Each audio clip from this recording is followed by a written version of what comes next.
All right, the spherical coordinates are in. The first thing I did was clean up the cylinder coordinates. I made some few mistakes, and these determinants, I never realized, I never actually explained what this special type of determinant is, because this removes that DET to make life easier for us.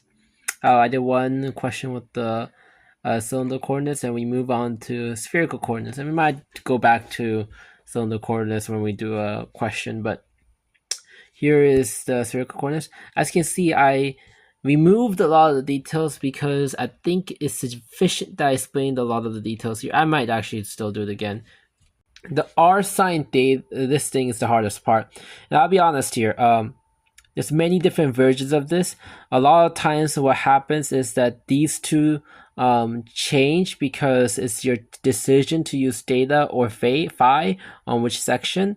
And I believe some people use data here, some people use phi over here. And question says that they do that often, so you're going to have to actually figure out which one they mean, because they actually mean two different things. One of them goes from 0 to pi, and the other one goes to 360.